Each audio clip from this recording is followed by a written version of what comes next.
ഇതൊരു രാജകുമാരൻ്റെ കഥയാണ്. 20-ാം വയസ്സിൽ ഈ ലോകം വിട്ടുപോകേണ്ടി വന്ന ഒരു രാജകുമാരൻ്റെ കഥ. ഒരു സാധാരണ രാജകുമാരനല്ല. സാമുവൽ മോറിസ് ചുരുങ്ങിയ കാലമേ ജീവിച്ചുള്ളെങ്കിലും ആ കാലഘട്ടം കൊണ്ട് പിൽക്കാല ലോകത്തെ മുഴുവൻ സ്വാധീനിച്ച അസാധാരണനായ ഒരു ചെറുപ്പക്കാരൻ്റെ കഥ. വെറും 14 വയസ്സുള്ള ഒരു ആഫ്രിക്കൻ രാജകുമാരൻ അപ്രതീക്ഷിതമായി അവൻ തട്ടിക്കൊണ്ടുപോകപ്പെട്ടു. തുടർന്ന് ദിവസവും അവൻ മർദ്ദനമേൽക്കേണ്ടി വന്നു. മരണവെപ്രാളത്തിൽ കിടക്കുമ്പോൾ ഒരു അസാധാരണമായ വെളിച്ചം അവൻ കാണുകയാണ്. ആ വെളിച്ചത്തിനകത്തു നിന്ന് അവൻ്റെ പേര് വിളിച്ച് ഓടിക്കോ എന്നൊരു ശബ്ദവും അവൻ കേട്ടു. അവൻ്റെ കയ്യിലെ ചങ്ങലകൾ താനെ അഴിഞ്ഞുപോയി. ഇതൊരു സാധാരണക്കാരൻ്റെ കഥയല്ല. അടിമത്തത്തിൽ നിന്ന് രക്ഷപ്പെട്ട് ലോകം മുഴുവൻ ആത്മീയ ഉണർവ് കൊണ്ടുവന്ന സാമുവൽ മോറിസ് എന്ന ഇതിഹാസത്തിൻ്റെ യഥാർത്ഥ കഥയാണ്. ഒരു ജീവിതം എങ്ങനെയാണ് ലോകത്തെ മാറ്റിമറിക്കത്തക്ക നിലയിൽ സ്വാധീനിക്കുന്നത് എന്ന് ഈ കഥ കേൾക്കുമ്പോൾ നിങ്ങൾ അത്ഭുതപ്പെട്ടു പോകും. പശ്ചിമ ആഫ്രിക്കയിലെ ലൈബീരിയൻ കാടുകളുടെ ഇരുണ്ട ഹൃദയത്തിൽ ക്രൂ എന്ന ഗോത്രത്തിലെ ഒരു രാജാവിൻ്റെ മകനായാണ് കാബു എന്ന പേരിൽ ഒരു ബാലൻ ജനിച്ചത്. പക്ഷെ വിധി അവന് വേണ്ടി കാത്തുവെച്ചത് മറ്റൊന്നായിരുന്നു. വെറും 14 വയസ്സുള്ളപ്പോൾ അവൻ്റെ ജീവിതം മാറിമറിഞ്ഞു. ശത്രു ഗോത്രക്കാർ അവൻ്റെ ഗോത്രത്തെ തകർക്കുകയും അവനെ തട്ടിക്കൊണ്ടുപോവുകയും ചെയ്തു. മോചനദ്രവ്യം ആവശ്യപ്പെട്ട് അവന് ദിവസവും ചാട്ടവാറ് കൊണ്ടുള്ള അടിയേൽക്കേണ്ടി വന്നു. അവൻ മരിച്ചു പോകുമെന്ന് പോലും വിചാരിച്ചു. അത്രയ്ക്ക് വലിയ ക്രൂരതയാണ് അവൻ ഓരോ ദിവസവും നേരിട്ടുകൊണ്ടിരുന്നത്. അധികം കഴിയാതെ ഒരു അടിമയുടെ ദുരിതപൂർണമായ ജീവിതത്തിൻ്റെ യാത്രകളിലേക്ക് അവൻ മാറുകയായിരുന്നു. അങ്ങനെ ഇരിക്കുകയാണ് അവൻ്റെ ജീവിതത്തിൽ ഒരു വലിയ ദൈവിക ഇടപെടൽ ഉണ്ടാകുന്നത്. ഒരു ദിവസം അസഹനീയമായ വിധത്തിലുള്ള മർദ്ദനം അവൻ ഏൽക്കേണ്ടി വന്നു. കാബു മരിക്കാൻ തുടങ്ങുകയാണെന്ന് തോന്നിയപ്പോൾ മർദ്ദിച്ചുകൊണ്ടിരുന്നവർ അവനെ ഉപേക്ഷിച്ചു പോയി. ആ സമയത്താണ് അസാധാരണമായ ഒരു പ്രകാശം അവന് ചുറ്റും മിന്നിത്തിളങ്ങിയത്. ആ വെളിച്ചത്തിൽ നിന്നൊരു ശബ്ദം അവൻ്റെ ഉള്ളിൽ മുഴങ്ങി, കാബു ഓടിക്കൂ. ആ ശബ്ദം ഒരു മിന്നൽ പിണർ പോലെ അവനിലൂടെ കടന്നുപോയി. അത്ഭുതമെന്ന് പറയട്ടെ, അവൻ നോക്കുമ്പോൾ അവൻ്റെ കൈകളിൽ അവനെ ബന്ധിച്ചിരുന്ന കയറുകൾ താനെ അഴിഞ്ഞു വീണ് കിടക്കുന്നു. രണ്ടാമതൊന്നും ആലോചിക്കാതെ മർദ്ദനമേറ്റ് തളർന്ന അവൻ്റെ ശരീരം മുന്നോട്ട് കുതിച്ചു. പിന്നിൽ ഭീകരമായൊരു ജീവിതമുള്ളതുകൊണ്ട് ആ കുതിപ്പിനൊരു ശക്തി ഉണ്ടായിരുന്നു. പിന്നീട് ദിവസങ്ങളോളം അവൻ കാട്ടിലൂടെ അലഞ്ഞു തിരിയുകയായിരുന്നു. ഭക്ഷിക്കാനൊന്നും കിട്ടാത്തത് കൊണ്ട് ഒച്ചുകളെയും കാട്ടുപഴങ്ങളെയും ഒക്കെ ആശ്രയിച്ച് അവൻ ജീവൻ നിലനിർത്തി. അലഞ്ഞു തിരിഞ്ഞ ഒടുവിൽ അവൻ ലൈബീരിയയുടെ തലസ്ഥാനമായ മോൺറോവിയയിൽ എത്തിച്ചേർന്നു. ദൈവത്തിൻ്റെ കരം അവനോട് കൂടെ ഉണ്ടായിരുന്നു. അവൻ എത്തിച്ചേർന്നത് ഒരു മിഷൻ സ്കൂളിലേക്കാണ്. അവിടുത്തെ മിഷണറിമാർ അവനോട് കരുണയോടെ ഇടപെട്ടു. അവർ അവനൊരു കഥ പറഞ്ഞു കൊടുത്തു. ദമസ്കോസിലേക്കുള്ള വഴിയിൽ ഒരു വെളിച്ചം കണ്ട അപ്പോസ്തലനായ പൗലോസിൻ്റെ കഥ. കാബു അത്ഭുതപ്പെട്ടു പോയി. പൗലോസിനെ രക്ഷിച്ച അതേ ദൈവമാണല്ലോ പ്രകാശത്തിൽ നിന്ന് എന്നോട് സംസാരിച്ചതെന്ന്, തന്നെ വിടുവിച്ചതെന്ന് അവൻ മനസ്സിലാക്കി. അവൻ്റെ ജീവിതം യേശുവിന് വേണ്ടി സമർപ്പിച്ചു. തന്നെ വഴികാട്ടിയവരോടുള്ള ആദരസൂചകമായി അവൻ്റെ പേര് മാറ്റി സാമുവൽ മോറിസ് എന്ന പേര് സ്വീകരിച്ചു. ഇതൊരു വെറും പേരല്ല, മറിച്ച് പുതിയ ഒരു വ്യക്തിത്വത്തിൻ്റെ അടയാളമായിരുന്നു, തുടക്കമായിരുന്നു ആ പേര്. സ്വപ്നം കാണുക എന്ന് പറയുന്നത് എല്ലാവർക്കും സാധിക്കും. എന്നാൽ ആ സ്വപ്നത്തിനൊപ്പം നടക്കുക എന്ന് പറയുന്നത്, അതിനെ തേടി ചെല്ലുക എന്ന് പറയുന്നത് അസാധാരണരായ മനുഷ്യർക്ക് മാത്രമേ സാധിക്കത്തുള്ളൂ. സാമുവൽ വിശ്വാസത്തിൽ വളർന്നു. അവൻ ഭയമില്ലാതെ പ്രാർത്ഥിക്കുവാൻ തുടങ്ങി. താൻ കണ്ട യേശുവിനെ താൻ കണ്ടുമുട്ടിയ മറ്റെല്ലാവരോടും പങ്കിടുവാൻ തുടങ്ങി. പരിശുദ്ധാത്മാവിനെക്കുറിച്ച് കൂടുതൽ അറിയണമെന്ന തീവ്രമായ ആഗ്രഹം അവനുണ്ടായി. അങ്ങനെ ഇരിക്കെയാണ് അവൻ ന്യൂയോർക്ക് പട്ടണത്തിലെ റവറൻഡ് സ്റ്റീഫൻ മെറിറ്റിനെ കുറിച്ച് കേൾക്കുന്നത്. ആഗ്രഹം അവൻ്റെ ഉള്ളിലുണ്ടായി, ഒരു സ്വപ്നമുണ്ടായി. എങ്ങനെയും ന്യൂയോർക്ക് നഗരത്തിലെത്തണം. അവൻ്റെ കയ്യിൽ പണമില്ല, പാസ്പോർട്ടില്ല, ഒന്നുമില്ല. അമേരിക്കയിൽ എത്തണമെന്നുള്ള ഒരു സ്വപ്നം മാത്രമേ ഉള്ളൂ. ഈ തീരുമാനം ഒരു സാധാരണക്കാരൻ ഒരിക്കലും ചിന്തിക്കുവാൻ പോലും സാധിക്കാത്ത കാര്യമായിരുന്നു. പ്രത്യേകിച്ച് ആഫ്രിക്കൻ വൻകരയിൽ ജനിച്ചു വളർത്തപ്പെട്ട ഒരടിമയാക്കി മാറ്റപ്പെട്ട ഒരു ചെറുപ്പക്കാരനെ സംബന്ധിച്ചിടത്തോളം അസാധാരണമായ ഒരു സ്വപ്നം. സാമുവേൽ തൻ്റെ സ്വപ്നത്തിൻ്റെ പുറകെ നടക്കുവാൻ തുടങ്ങി. കടൽ തീരത്തേക്കാണ് അവൻ എത്തിയത്. റോബർട്ട് സ്പോട്ടിലെ തുറമുഖത്ത് അവൻ ദിവസങ്ങളോളം അലഞ്ഞു തിരിഞ്ഞു നടന്നു. ഒടുവിൽ ഒരു കപ്പലിലെ ക്യാപ്റ്റനെ അവൻ കണ്ടുമുട്ടി. എന്നെ കപ്പലിൽ കയറ്റാമെങ്കിൽ ഞാൻ ജോലികൾ ചെയ്തോളാം എന്ന് അവൻ പറഞ്ഞു. കുറേ നിർബന്ധിച്ചപ്പോൾ ആ ക്യാപ്റ്റൻ അവനെ അകത്തേക്ക് കയറ്റി. കപ്പൽ യാത്ര ആരംഭിച്ചു. അന്നത്തെ കാലമാണ്, ഇന്നത്തെ പോലെ ആധുനിക സംവിധാനങ്ങളൊന്നുമില്ല. കപ്പൽ സമുദ്രത്തിൽ മുങ്ങിപ്പോകുന്ന പോലെയുള്ള പ്രതിസന്ധികൾ നേരിട്ടു. കൊടുങ്കാറ്റ് കപ്പലിനെതിരെ ആഞ്ഞടിച്ചു. ആ സമയത്തൊക്കെ സാമുവേലിൻ്റെ അസാധാരണമായ മനസ്ഥൈര്യം കണ്ടിട്ട് ഈ ക്യാപ്റ്റനും കപ്പലിലെ മറ്റ് ജോലിക്കാരും അവനോട് പ്രത്യേകമായൊരു താല്പര്യമുണ്ടായി. അവൻ്റെ പ്രാർത്ഥനകൾ അവരെ പലരെയും രൂപാന്തരപ്പെടുത്തി. ഒടുവിൽ 1891 സാമുവേൽ ന്യൂയോർക്ക് പോർട്ടിലെത്തി.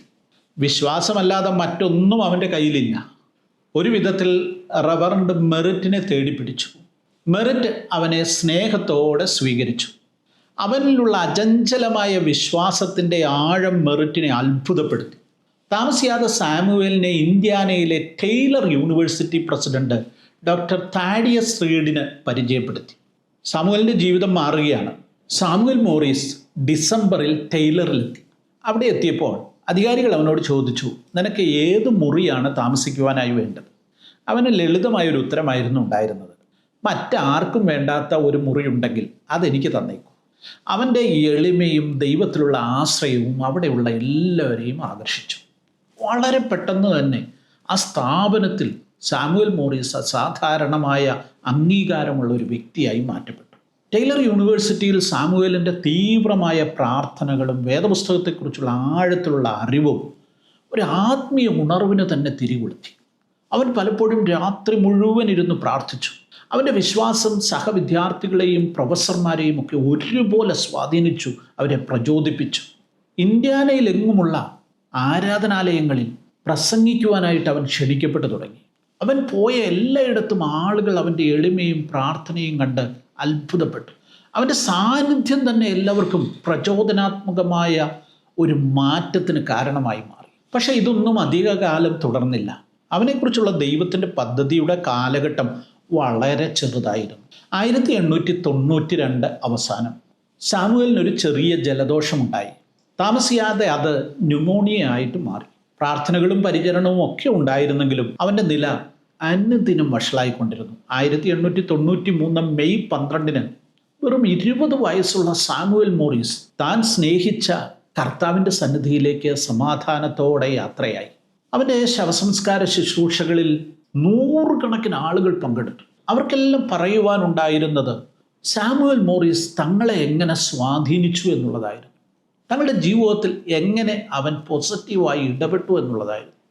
ഡോക്ടർ റീഡ് ഇപ്രകാരം പറഞ്ഞു, സാമുവേൽ മോറിസ് ദൈവം അയച്ച ഒരു ദൂതനായിരുന്നു. അവൻ്റെ വരവ് ഈ ടൈലർ യൂണിവേഴ്സിറ്റിയെ ലോകത്തിലേക്കുള്ള അതിൻ്റെ ദൗത്യത്തിനായി ഒരുക്കിയെന്നാണ്. അതെ, സത്യമാണത്. ഒരു ഹൃദയം ലോകത്തെ മാറ്റിമറിച്ചു. സാമുവേലിൻ്റെ ജീവിതം വളരെ ഹ്രസ്വമായിരുന്നെങ്കിലും ആഫ്രിക്കയിലേക്ക് എണ്ണമറ്റ മിഷണറിമാരെ അയക്കുന്നതിന് ഒരഗ്നി അവൻ്റെ ജീവിതം കൊണ്ട് കൊളുത്തപ്പെട്ടു എന്നുള്ളതാണ് സത്യം. ടൈലർ യൂണിവേഴ്സിറ്റിയിലെ പ്രതിമകളിലൂടെയും അന്താരാഷ്ട്ര വിദ്യാർത്ഥികളെ സഹായിക്കുന്ന സാമുവേൽ മോറിസ് സ്കോളേഴ്സ് പ്രോഗ്രാമിലൂടെയും സാമുവേൽ മോറിസ് ഇന്നും ജീവിക്കുന്ന ഒരനുഭവമായി നിലകൊള്ളുന്നു. അനേകരെ പ്രചോദിപ്പിക്കുന്ന ഒരു ജീവിതത്തിൻ്റെ ഉടമ. ഒരു ഗോത്ര രാജകുമാരനിൽ നിന്ന് ആഫ്രിക്കയിലെ ഏതോ വനത്തിൽ ജീവിച്ച് ഒടുങ്ങേണ്ടിയിരുന്ന ഒരു ജീവിതത്തിൽ നിന്ന് പിന്നീട് ഒരു അടിമയായും ഒളിച്ചോടിയവനായും ഒക്കെ മാറിയെങ്കിലും ദൈവത്തിൻ്റെ ഒരു ദൂതനായി അവസാനം അവൻ്റെ ജീവിതം ദൈവത്തിന് പൂർണ്ണമായി സമർപ്പിക്കപ്പെട്ട ഒരു ജീവിതം. ആ സമർപ്പിതമായ ഹൃദയം ലോകത്തെ മാറ്റിമറിക്കാൻ കഴിയുന്ന ഒരു ജീവിതമായി മാറിയ കഥയാണ് സാമുവേൽ മോറിസിൻ്റെത്. പ്രിയപ്പെട്ടവരെ, സാമുവേൽ മോറിസ് എന്ന പേര് ഒരു സാധാരണ പേരായിരുന്നില്ല. ഇത് ദൈവത്തിൻ്റെ ശക്തിയും മനുഷ്യൻ്റെ വിശ്വാസവും കൂടിച്ചേർന്നപ്പോൾ ഉണ്ടായ ഒരു അത്ഭുതത്തിൻ്റെ പേരാണ് സാമുവേൽ മോറിസ്. കഷ്ടപ്പാടുകൾക്കിടയിലും അവൻ ദൈവത്തിൽ നകന്നുപോയില്ല.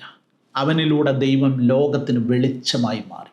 നമ്മുടെ ജീവിതം ഏത് സാഹചര്യങ്ങളിലൂടെയാണ് കടന്നു പോകുന്നതെങ്കിലും ദൈവത്തിൽ കടന്ന് വിശ്വസിക്കുവാൻ സാമുവേൽ മോറിസിൻ്റെ കഥ നമ്മളെ പ്രചോദിപ്പിക്കട്ടെ.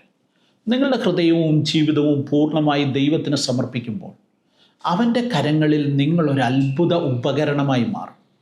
ഒരുപക്ഷെ സാമുവൽ മോറിസിനെ പോലെ നിങ്ങളുടെ ജീവിതവും ഈ ലോകത്തിനൊരു വലിയ ഉണർവിന്, മാറ്റത്തിന് കാരണമായി മാറിയേക്കാം.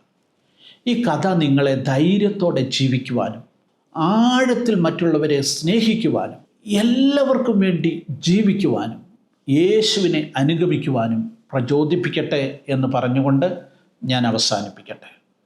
ഈ വീഡിയോ നിങ്ങൾക്ക് ഇഷ്ടമായെങ്കിൽ ലൈക്ക് ചെയ്യുക, നിങ്ങളുടെ അഭിപ്രായങ്ങൾ രേഖപ്പെടുത്തുക, നിങ്ങളുടെ സുഹൃത്തുക്കൾക്ക് ഇത് പങ്കിട്ട് കൊടുക്കുക. കൂടുതൽ പ്രചോദനാത്മകമായ വീഡിയോകൾക്കായി നിങ്ങൾ ഈ ചാനൽ സബ്സ്ക്രൈബ് ചെയ്യുവാൻ മറക്കരുത്. നിങ്ങളുടെ മക്കൾക്ക് വിവാഹപ്രായമായോ? അവർക്കൊരു ജീവിത പങ്കാളിയെ അന്വേഷിച്ചു തുടങ്ങിയോ? നിങ്ങളെ സഹായിക്കുവാൻ ഞങ്ങൾ തയ്യാറാണ്. ഹാലലുയ മാട്രിമോണിയൽ ഏറ്റവും വിശ്വസ്തമായും ഏറ്റവും പെട്ടെന്നും നിങ്ങളുടെ മക്കൾക്ക് അനുയോജ്യമായ ദൈവഹിതപ്രകാരമുള്ള ജീവിത പങ്കാളിയെ കണ്ടെത്തുവാനുള്ള ഏറ്റവും നല്ല മാർഗമാണ്. എന്താണ് ഹാലലിയ മാട്രിമോണിയലിൻ്റെ പ്രത്യേകത? ഹാലലിയായിക്ക് എല്ലാ ദിവസവും 10-15 വാർത്തകൾ വരെ പ്രസിദ്ധീകരിക്കുന്ന ഒരു ഓൺലൈൻ സംവിധാനമുണ്ട്. ആ വാർത്തകളോട് കൂടെ നിങ്ങളുടെ മക്കളുടെ വിവാഹ പരസ്യം കൂടെ ഉൾപ്പെടുത്തുവാൻ സാധിക്കും. അങ്ങനെ ഇത് ആയിരക്കണക്കിന്, പതിനായിരക്കണക്കിന് ആളുകളിലേക്ക് വളരെ പെട്ടെന്ന് എത്തിച്ചേരുന്നു. നിങ്ങൾക്ക് ഏറ്റവും അനുയോജ്യമായ ആലോചനകൾ തിരഞ്ഞെടുക്കത്തക്ക നിലയിൽ ധാരാളം ഫോൺ കോളുകൾ നിങ്ങൾക്ക് ലഭിക്കും. രണ്ടാമത്തെ കാര്യം, ഹാലലിയായിക്ക് കഴിഞ്ഞ 30 വർഷമായി പ്രവർത്തിച്ചു കൊണ്ടിരിക്കുന്ന പ്രിൻ്റ് എഡിഷനുണ്ട്. എല്ലാ മാസവും 1-ാം തീയതിയും 15-ാം തീയതിയും ഹാലലിയ പത്രം പുറത്തിറങ്ങുന്നു. ആയിരക്കണക്കിന് വരിക്കാരിലേക്ക് അതെത്തുന്നു. ഈ പത്രത്തിലും ഈ മാട്രിമോണിയൽ പരസ്യം ഞങ്ങൾ ഉൾപ്പെടുത്തുന്നു. ഈ 2 സംവിധാനത്തിലൂടെ 10,000ങ്ങളിലേക്ക് നിങ്ങളുടെ മക്കളെക്കുറിച്ചുള്ള ഇൻഫർമേഷൻ എത്തിച്ചേരുമ്പോൾ വളരെ പെട്ടെന്ന് നിങ്ങൾക്ക് അനുയോജ്യമായ ആലോചനകൾ ലഭിക്കുന്നു. ദൂരെ എങ്ങും പോകണ്ട. നിങ്ങൾ ഇതോടൊപ്പമുള്ള നമ്പറിലേക്ക് നിങ്ങളുടെ മക്കളുടെ പ്രൊഫൈലും ഫോട്ടോയും അയച്ചു തരിക. ഇന്ന് തന്നെ ഇതിൽ രജിസ്റ്റർ ചെയ്യുവാൻ സാധിക്കും. വളരെ കുറഞ്ഞ ചെലവിൽ നിങ്ങളുടെ മക്കൾക്ക് അനുയോജ്യമായ വിവാഹാലോചന കണ്ടെത്തുവാൻ സാധിക്കും. അത് കേരളത്തിൽ മാത്രമല്ല, ലോകമെങ്ങുമുള്ളവർക്ക് ഈ സംവിധാനം ഉപയോഗിക്കാവുന്നതാണ്.